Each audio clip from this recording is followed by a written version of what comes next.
haddaad rabtaan dila haddaad rabtaanna daaya idinka idin taalla annaga go'aanka noo yaalla waa inaan deegaankeenna xoraysanno xorna ugu noolaan hadduu ilaadma ciidanka xoogga dalka Soomaaliyeedna waxay gacan buuxda siinayaan deegaan walba oo u diyaarsan inuu iska xoreeyo cadowga al-shabaab Allahu akbar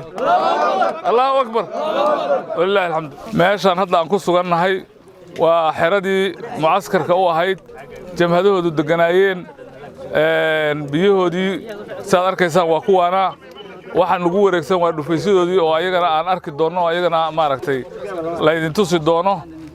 maalmahan waxa in badan lagu sheekeynayay hawsha socotaahay waa baalaxoofto maanta baalaxoofto waa ka baxday 50 kiiloomitir ka badan soo jarnay nimankii khawaarijta arada joogay waa ka cayrinay ilaahay ma haddaas iskale ma ahan annaga waxaan ku faanayno waa noo ilaaha noo suurta geliyay ilaahana ku mahadsan marka waxaan leenahay shaqadu kow yalla ma joogno ma joogto faanada faraka qadno ma haka doono ilaa meelaha baraha oo noo target garaysan aan ka gaarin insha Allah ma joogsan doono waxaana ilaahay ka rajaynaynaa nimankaas libadkoodii waa buuxsamay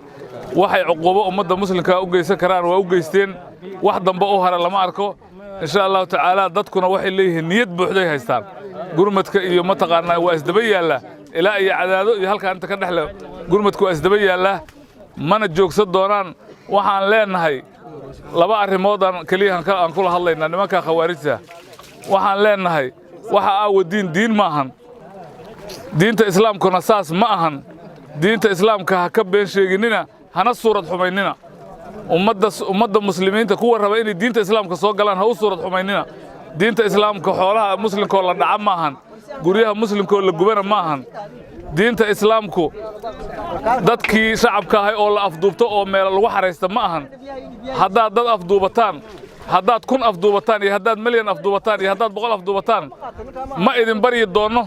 barya idinma soo hor istaagi doono naga sugi maysaan haddaad rabtaan dila haddaad rabtaanna daaya idinka idin taalla annaga go'aanka noo yaalla waa inaan deegaankeenna xoraysanno xorna ugu noolaan hadduu ilaadma ciidanka xoogga dalka Soomaaliyeedna waxay gacan buuxda siinayaan deegaan walba oo u diyaarsan inuu iska xoreeyo cadowga al-shabaab nabadda u diiday ummadda Soomaaliyeed ee Soomaaliya inay hor u socoto diiday Allahu akbar wallaahi alxamdu